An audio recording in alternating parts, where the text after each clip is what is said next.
첫 번째 기적의 장소, 예수님의 첫 번째 기적의 장소라는 제목으로 하나님 말씀 선포하겠습니다.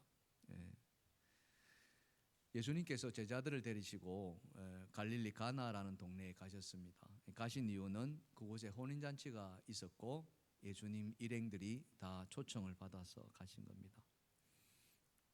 우리도 그렇습니다만은 갈릴리 또 팔레스타인 그곳에서도 결혼이라는 것은 성대하게 열리게 되어 있고요.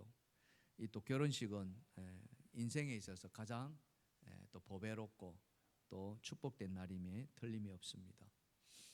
우리랑 조금 차이가 있는 것은 이 유대인들은 이 장례도 그렇습니다만 이 결혼식도 절기의 관례를 그대로 준용합니다.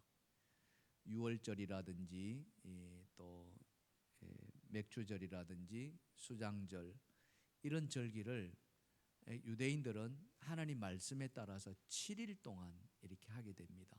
7일 동안. 그래서 결혼식도 일주일 동안 하는 거예요.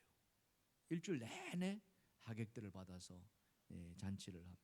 그러니 이 잔치가 얼마나 흥겹겠습니까? 온 동네가 그 잔치집을 중심으로 축제의 기간을 보내게 됐죠. 르네상스 시대에 이 화가들의 대표 중에 한 사람이 파올로 베로네네세라는 사람이 이 가나의 혼인잔치 그림을 그리셨는데요. 한번 보시면은 이 르네상스 시대의 건축 양식을 빗대어서 이렇게 그렸습니다. 물론 예수님 당시에는 저렇진 않았겠죠. 그렇지만 이 그림의 특징이 뭐냐? 사람들로 인해 가지고 북새통을 이루고 있다는 거죠. 문전성시를 이루고 있다는 것을 보게 되고, 저 가운데 여러분 딱 가운데 파란 이 띠를 띠고 있는 분 계십니까? 머리 뒤에 후광이 비치는 저분이 예수님 중심으로 많은 하객들이 비쳐 있고, 신랑각시는 저 왼쪽에 있습니다. 제일 왼쪽 끝에 있는 사람이 신랑각시를 이렇게 그리고 많은 사람들이 저기에서 흥겹게 놀고 있고, 또 위에는 종들이 고기를 잡고 뭐 이런 모습들을 이루고 있습니다. 유대인들은 원래 유목민들이었습니다. 그래서 유목민들의 주식은 여러분도 아시다시피 양고기가 주식이었고 고기를 먹는 사람들입니다. 곡물보다는 고기를 더 많이 먹는 사람입니다. 그러다 보니까 이 고기와 함께 이 포도주가 반드시 이 식사 자리에 있어야 됩니다. 왜냐하면 소화를 돕는 역할을 해주기 때문에. 이 잔치집에도 마찬가지였습니다. 포도주가 반드시 첨가돼요. 우리 전라남도 지역에 가면은 결혼식 갈 때 반드시 있어야 될 음식이 뭡니까? 홍어회가 있잖아요, 그죠? 홍어회가 없으면은 이 결혼식 잔치집 음식이 아니다 할 정도로. 포도주도 마찬가지였습니다. 유대인들한테 이 포도주는 반드시 있어야 될 그런 음식 가운데 하나였습니다. 근데 오늘 사건이 일어나죠. 말씀해 보니까 포도주가 어떻게 되었어요? 다 떨어진 거예요. 그러니까 주인의 입장에서는 굉장히 낭패를 당하는 겁니다. 근데 그 자리에 예수님이 가 계신 거예요. 이 포도주 떨어진 것과 예수님, 이 무슨 관계가 있는가 하는 것이죠. 특별히 저는 오늘 가정의 달로 오늘 말씀을 보면서 오늘 제목을 첫 번째 기적의 장소라고 정했습니다.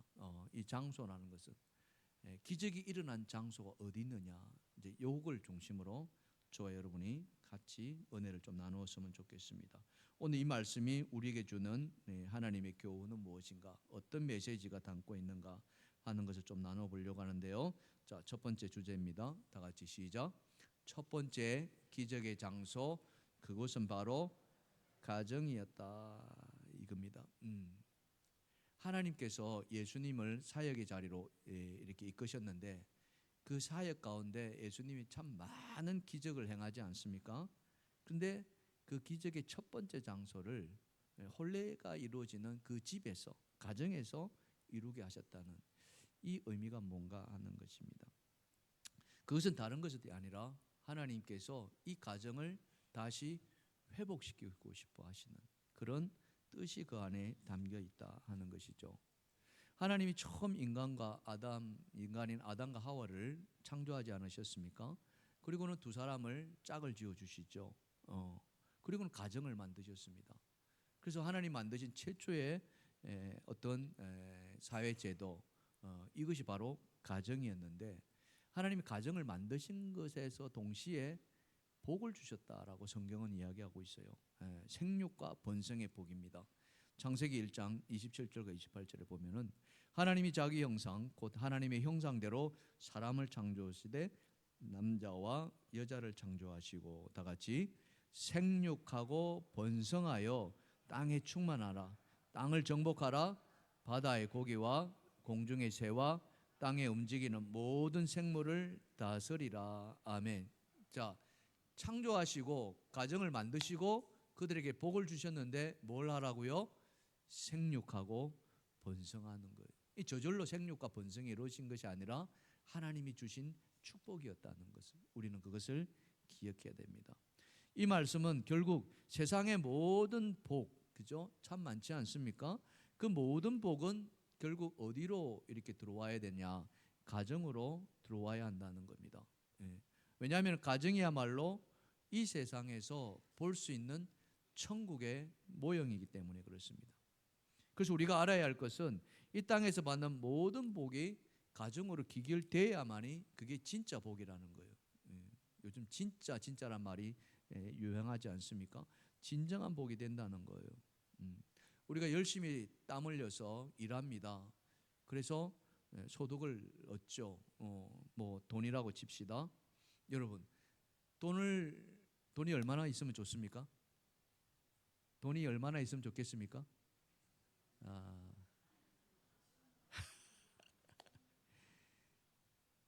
졸리신 분들이 잠이 벌떡 깨나 봐요.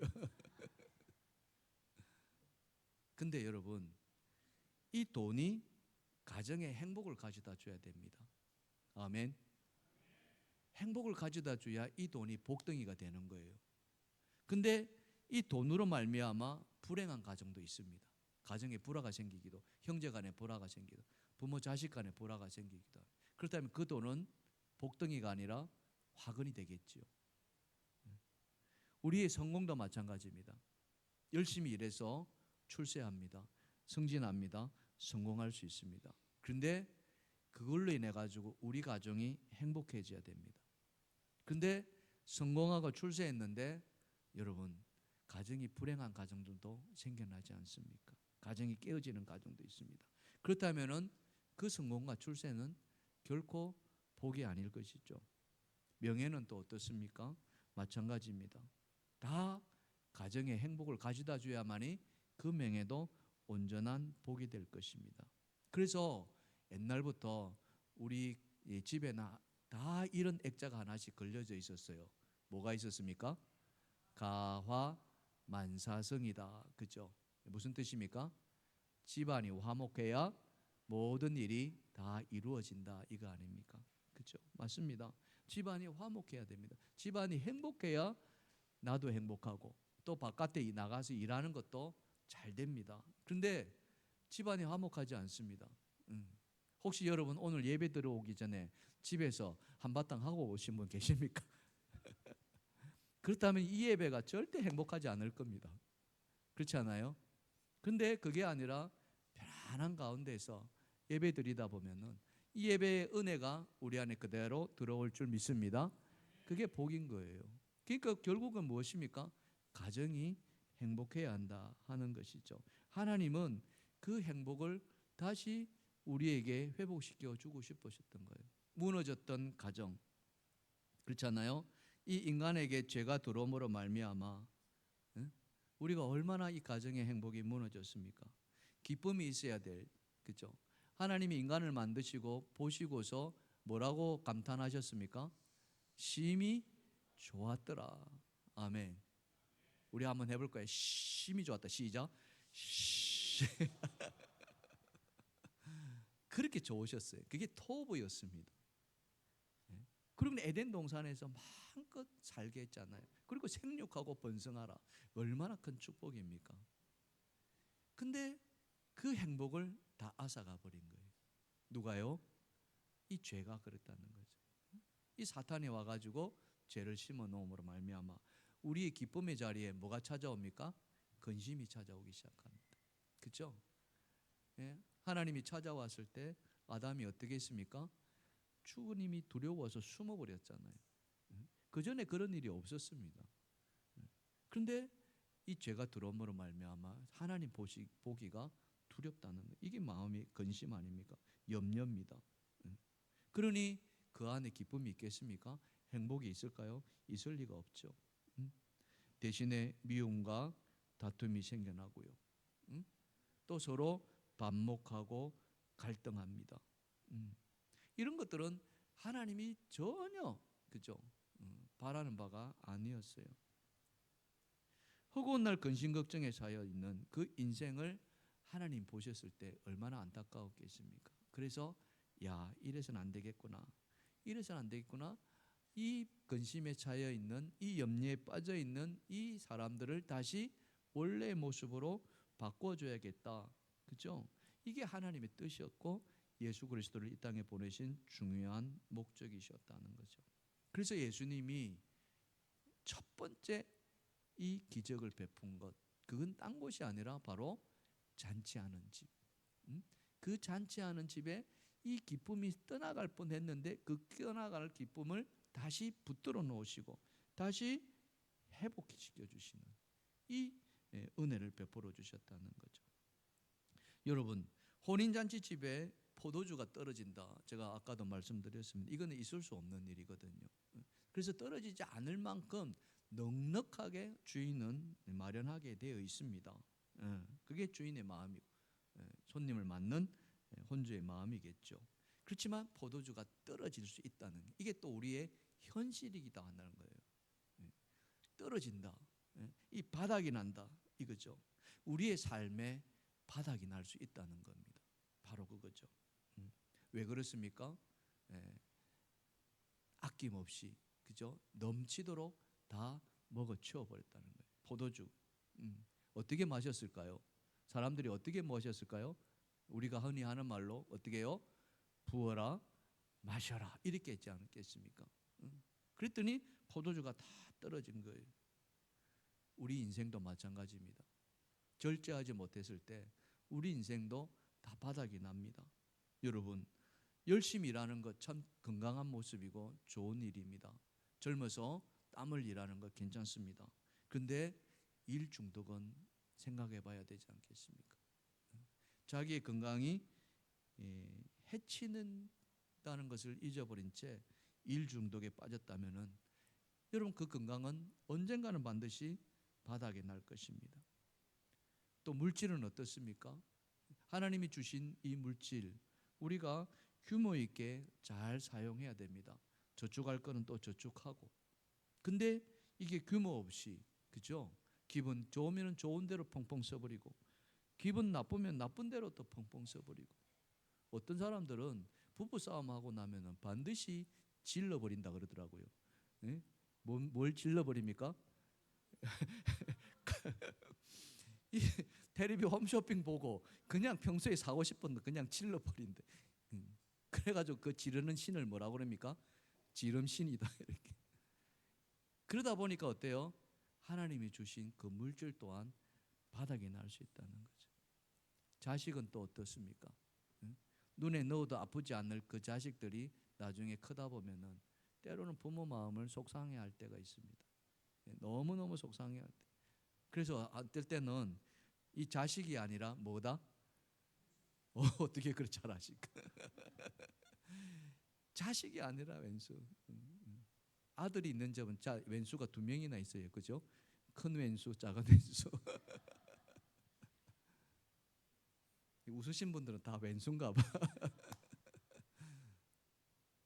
이게 근심이라는 거죠. 이게 쌓이는 거예요. 그러니 그 쌓인 자리에 기쁨이 있을 수 있습니까? 없는 거예요. 하나님이 그걸 보시고 안 되겠다. 이 바닥난 인생 이들에게 다시 기쁨과 행복을 다시 찾아줘야 되겠다. 이런 거예요. 그래서 주님이 오셔야 했던 거 아닙니까? 사랑하는 성도 여러분, 여러분 안에 주님이 찾아오시기를 주님의 축원합니다. 축원합니다. 우리 주님이 오셔서 하신 것은 딴 거 아니에요. 우리에게 기쁨을 주는 거예요. 오늘 요한복음에 보시면은 요한복음 15장은 포도나무와 농부의 비유가 아닙니까? 자, 15장 말씀 1절 말씀 보십시다. 시작. 내가 너희에게 기쁨을 주노니 내 기쁨이 너희 안에 있어 너희 기쁨을 충만하게 하려 함이라. 아멘. 오늘 이 자리에 계신 여러분 안에 예수 그리스도가 오는 그런 기쁨이 있기를 주님이 축원합니다. 축원합니다. 여기 한 걸음 더 나아가서요. 요한복음 14장 27절에 보시면은 주님이 또 이 말씀을 하십니다. 14장 27절 시작. 평안을 너희에게 끼치노니 곧 나의 평안을 너희에게 주노라. 내가 너희에게 주는 것은 세상에 주는 것 같지 아니하니라. 너희는 마음에 근심하지도 말고 두려워하지도 말라. 아멘. 이 말씀을 가지고 곡을 붙인 게 이 찬양 아닙니까? 평안을 너에게 주노라. 다 같이. 세상이 줄 수 없는, 세상이 알 수도 없는, 세상이 알 수도 없는 평안, 평안, 평안, 평안을 내게 주노라. 우리 옆 사람 보시고요. 평안을 줍니다. 시작. 평안을 드립니다. 평안을 드립니다. 아멘. 주님의 평안이 여러분 안에 있기를 주님이 축원합니다. 축원합니다. 그렇습니다. 예수 그리스도가 이 땅에 오신 것은 딴 게 아니에요.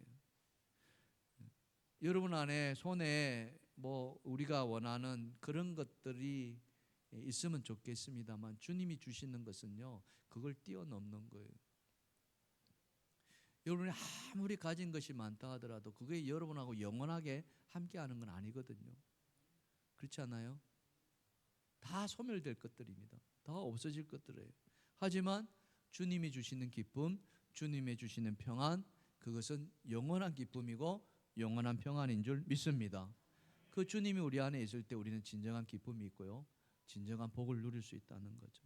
사랑하는 성도 여러분, 여러분의 가정에 진짜 주님이 함께 하시는 말미암아 정말 기적이 일어나는 그런 축복된 가정이 되기를 주님이 축원합니다. 축원합니다. 자, 두 번째 우리가 살펴봐야 될 것은요, 바로 이것입니다. 주님의 기적은, 다 같이 시작.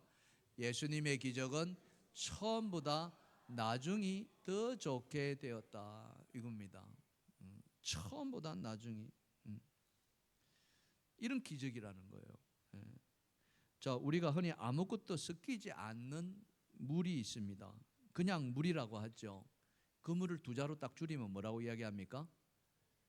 맹물이라고 이야기합니다. 그죠? 요즘 이런 말 쓰나 모르겠으나 맹물, 그죠? 맹물 마시자 이런 말 쓰지 않나요?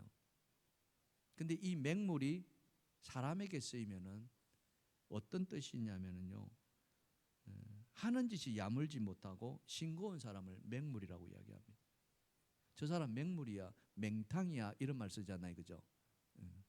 이것은 다 하는 짓이 야물딱지지 못할 때 그렇게 하는 이야기입니다. 쉽게 말하면 세상 말로 그다지 별 볼 일 없다라고 이야기하죠. 근데 여러분, 이 맹물이 예수님을 만나면 포도주가 되는 거 여러분 아십니까? 아멘. 정말 아무것도 섞이지 않는 그 맹물이 예수님을 만나니까 1등 포도주,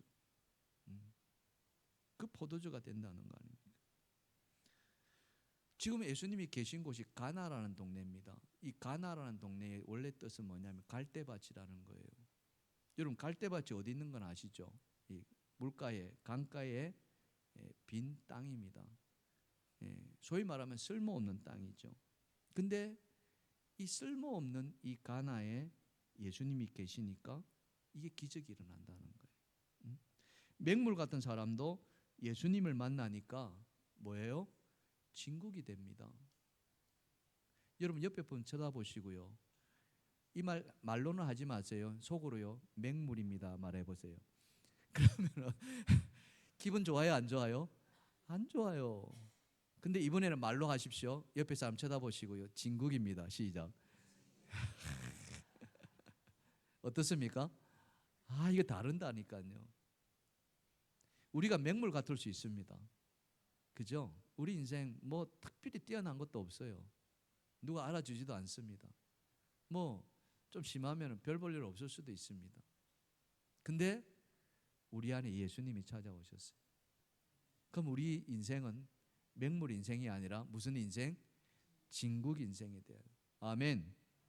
예수님이 그렇게 오셨잖아요. 만약 그 뜻을 이루지 못한다면 예수님이 그 십자가에 죽으면 헛되지 않겠습니까? 하늘 보좌를 버리시고 인간의 몸으로 낮게 오셨는데, 그 예수님이 우리를 위해서 모든 걸 헌신해 주셨는데, 우리가 그렇게 변하지 않는다면 예수님이 오신 것이 얼마나 헛되겠습니까? 사랑하는 성도 여러분, 비록 보잘것없는 맹물 같은 인생이지만 우리가 예수를 만남으로 말미암아 우리는 이제 진국과 같은 사람, 또 포도주와 같은 그런 인생이 된 줄 믿습니다. 그렇게 되기를 주님의 축원합니다. 아멘. 예수 그리스도와 함께라면은 바로 이겁니다. 주님과 함께라면은 그때 먹는 라면이 가장 맛있는 거 여러분 아십니까?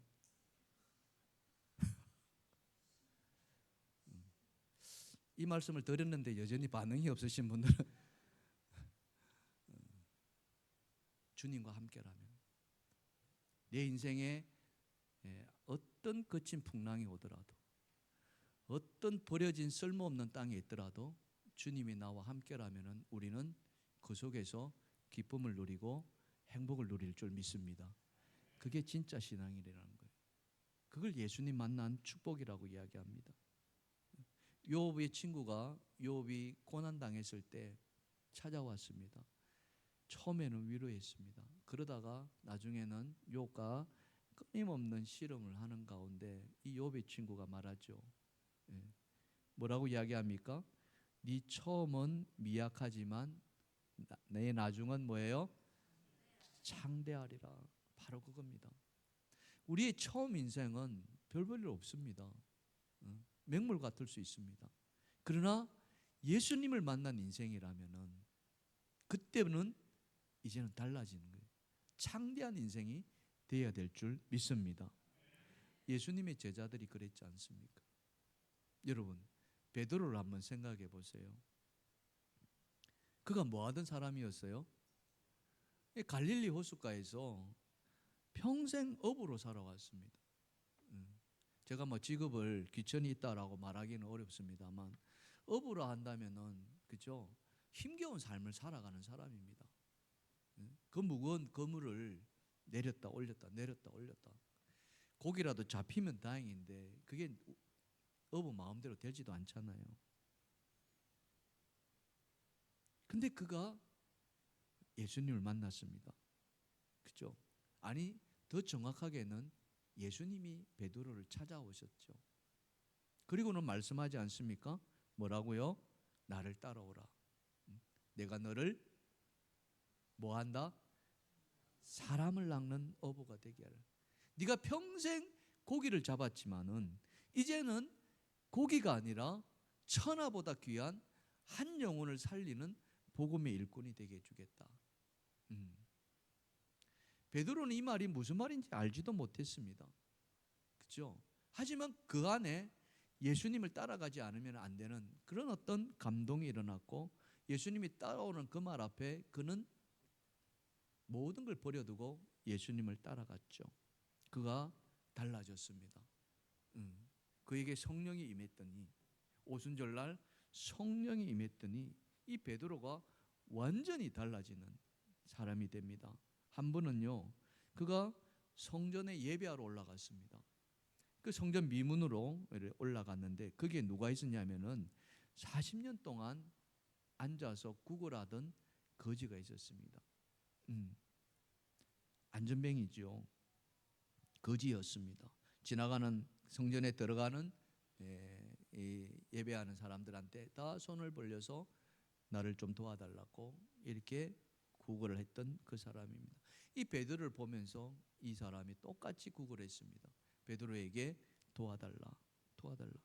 아마 베드로는 다른 날도 그 사람이 보였는지도 모르겠습니다. 근데 그날만큼은 이 사람이 다르게 보이기 시작했다는 거죠. 그 안에 예수의 마음, 소위 말하면 한 영혼을 구원시켜야겠다는, 이 인생을 바꿔줘야겠다는 그 마음이, 우리는 이 마음을 긍휼의 마음이라고 이야기합니다. 그래서 그 사람을 유심히 쳐다봤습니다. 유심히. 어떻게 쳐다보는 게 유심히 쳐다보았다고 할까요? 우리 옆에 분 한번 극하게 한번 쳐다봅시다. 사랑합니다. 굉장히 사랑스러운 눈으로 아마 봤을 거예요. 그리고는 딱 한마디 내뱉습니다. 그 유명한 베드로의 기적을 일으키는 말, 뭡니까? 내게 뭐가 없어요? 은과 금은 없지만 내게 있는 것을 내게 주노니 나사렛 예수 이름으로 일어나 걸어라. 아멘. 내게 있는 것, 너에게 줄 그런 동전은 없지만, 은과 금은 없지만 내게 있는 것은 예수 그리스도, 그 예수 그리스도의 이름으로, 나사렛 예수 그리스도의 이름으로 일어나 걸어라. 아멘. 어떤 일이 일어납니까? 불가능했던 기적이 그 사람에게 찾아옵니다. 40년 동안 나면서 아마 그가 소아마비를 걸렸던 것 같아요. 한 번도 일어나 걸어보지 못했다. 그 사람의 발목에 힘이 생겨나기 시작합니다. 그리고는 그 자리에서 일어납니다. 일어났을 뿐만 아니라 그는 성전을 뛰어다니기 시작합니다. 그는 걸었네 뛰었네 찬양했네. 그는 걸었네 뛰었네 찬양했네. 곧 나사렛 예수 이름으로 일어나. 금과 은 나 없어도 내게 있는 것 내게 주니. 곧 나사렛 예수 이름으로 일어나 걸어라. 그는 걸었네 뛰었네 찬양했네. 그는 걸었네 뛰었네 찬양했네. 곧 나사렛 예수 이름으로 일어나 걸어라. 아멘. 아멘. 여러분, 물고기 잡는 베드로였다면은 이 일이 일어났을까요? 갈릴리 호수의 어부였다면은 이 일이 일어났을까요? 불가능한 일입니다. 일어날 일이 없죠. 그러나 그 안에 누가 찾아오셨어요? 예수님이 찾아오셨어요. 예수님이 찾아오시고 그 말씀 앞에 순종했더니 그에게 놀라운 기적이 그 안에 임한 거예요. 여러분 인생에 그와 같은 기적이 일어나기를 주님이 축원합니다. 왜 베드로에게는 일어나고 나에게는 일어나지 않는다는 보장이 어디 있습니까? 그렇지 않습니다. 주님 오늘도 우리 가운데 찾아오시고 오늘 예배하는 여러분 안에 찾아오시리라 믿습니다. 여러분 마음의 문을 열어주십시오.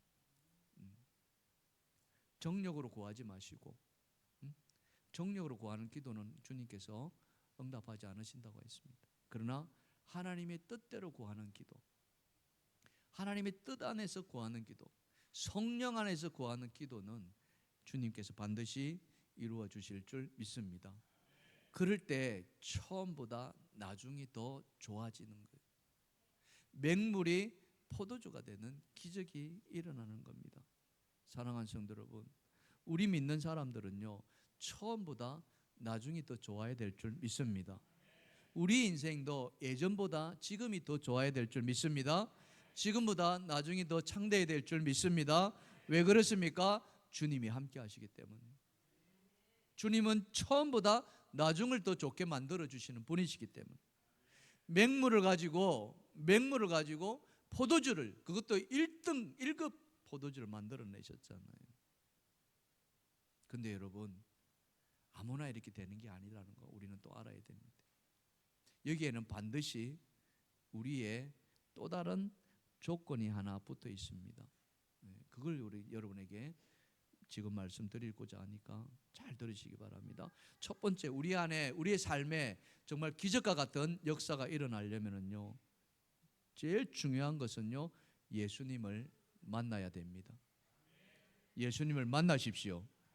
예수님을 영접하십시오. 예수님을 만나십시오. 아멘.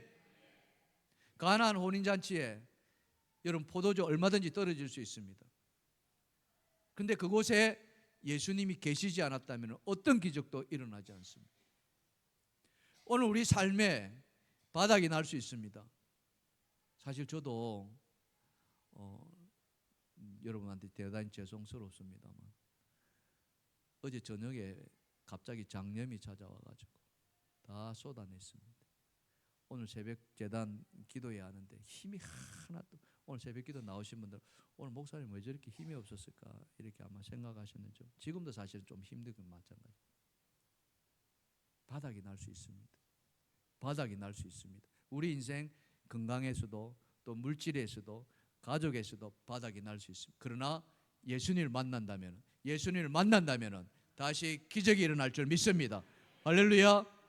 여러분 안에 예수를 만나십시오. 요한복음 1장 12절에 뭐라고 되어 있습니까?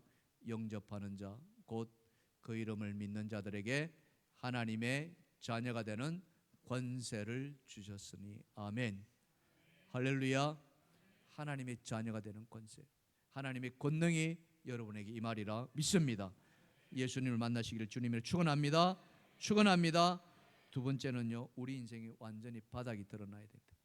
오늘 잔치집에 포도주가 바닥이 된 것처럼 완전히 떨어져야만 됩니다. 이 말은 거꾸로 말한다면요, 예수를 영접하기 위해서는 우리가 우리 자신을 다 내려놓아야 됩니다. 우리 자신을 부인해야만 합니다. 우리는 십자가에 죽어야만 합니다. 그 죽은 나 대신에 주님께서 새로운 나를 세워주시리라 믿습니다. 그게 성령의 은혜입니다. 거듭남이라는 것이 바로 그렇습니다. 우리는 십자가에 죽어야 됩니다.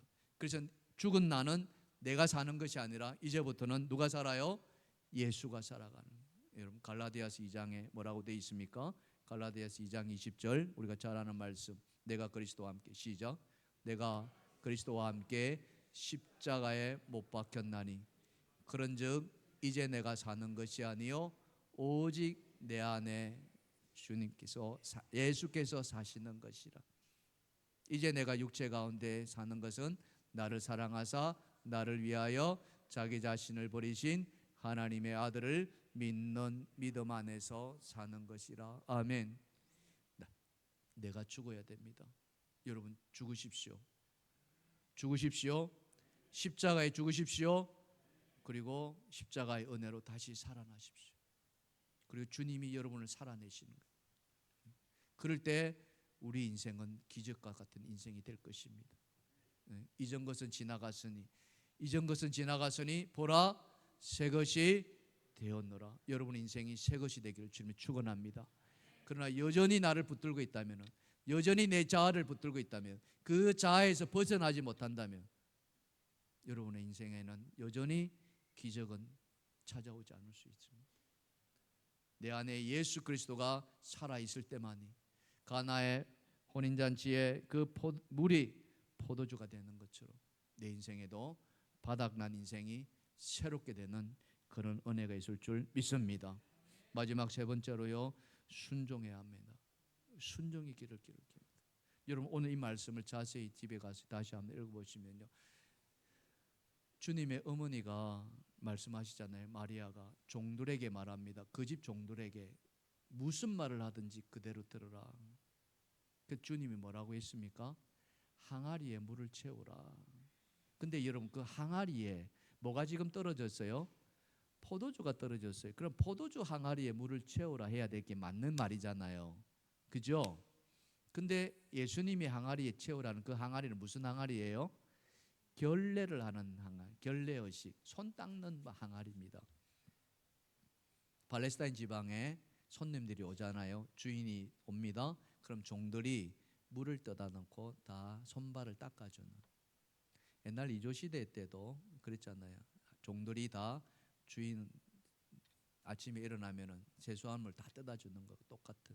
그 결례 의식을 하는 항아리, 거기에 6개가 있었어요. 근데 지금 예수님이 물을 채우라는 건 그 결례 의식을 하는 빈 항아리에다가 채우라는 거. 종들이 이게 무슨 말이냐 이거지. 지금 포도주가 떨어지는데 왜 손 닦는 물 채우라는 거예요. 여러분 이해하시겠습니까? 여러분이 종들이라면은 그 말을 따르시겠습니까? 예수님이 주인이신가요? 연회장인가요? 아니에요. 그냥 손님으로 왔을 뿐입니다. 근데 손님 중에 한 분이 그 종들에게 말합니다. 저 빈 항아리, 저 손 닦는 항아리에 물을 채워라. 여러분 따르시겠어요? 이겁니다. 근데 종들은 어떻게 했습니까? 아기까지 채웠더라. 여러분 아기까지 채웠더라. 이겁니다. 그냥 대충 채우는 것도 아니에요. 그렇죠? 아기까지 찰찰 넘치게 6개 항아리. 그리고 예수님 말씀합니다. 그 물을 떠다가 연회장에 갖다 주라. 그 물이 포도주인지 맹물인지 아무도 알 수 없습니다.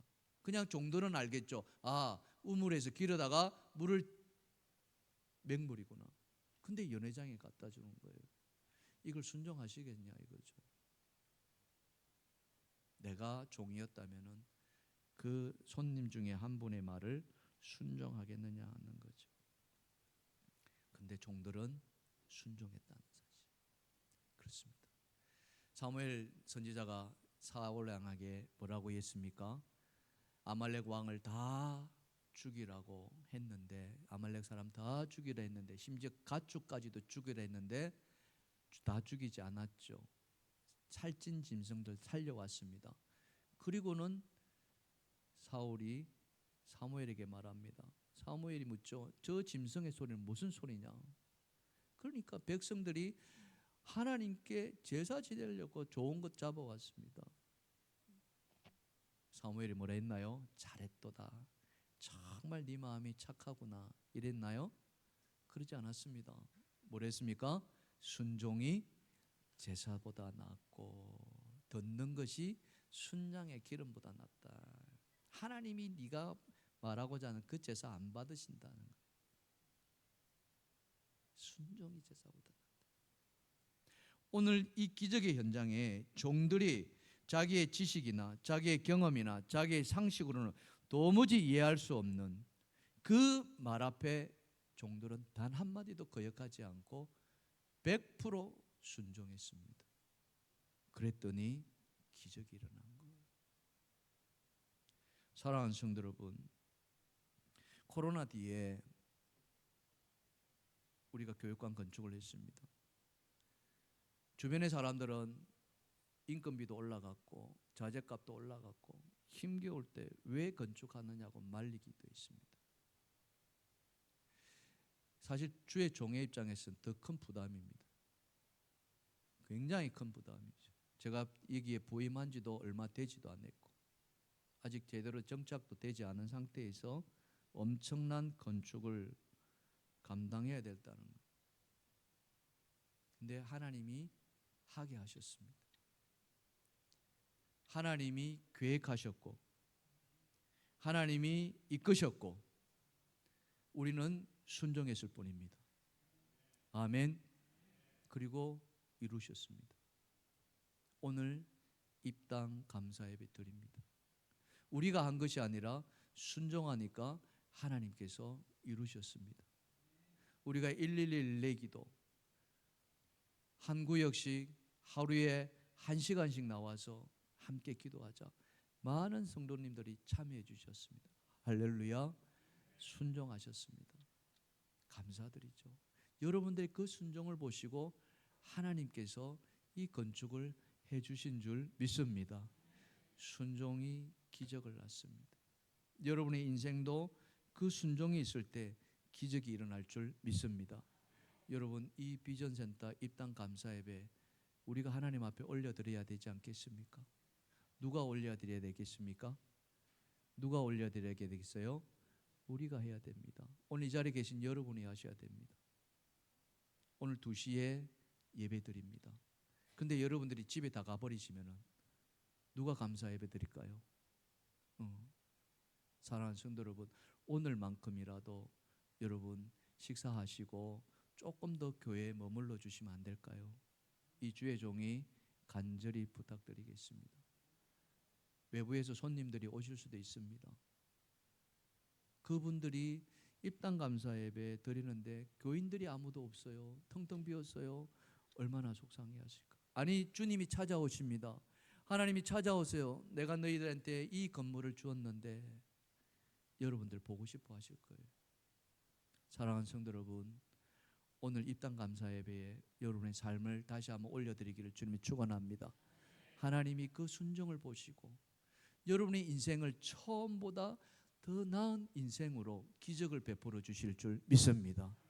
그 순종이 있을 때 하나님은 우리 교회를 사랑하시고 우리 교회뿐만 아니라 여러분 가정을 다시 웃음을 찾아주시고 기쁨을 찾아주시고 행복을 찾아주실 줄 믿습니다. 우리 하나님께 영광의 박수 한번 올려드릴까요? 감사합니다. 하나님 감사합니다. 할렐루야, 할렐루야, 할렐루야. 우리 옆에 분 악수 한번 할까요? 수고하셨습니다. 수고하셨습니다. 감사합니다. 네, 아멘. 이 기쁨의 자리 우리 다 같이 모여서 하나님께 영광 올려드렸으면 참 좋겠습니다. 그럼 우리 모두가 되기를 주님의 축원합니다. 찬양합시다.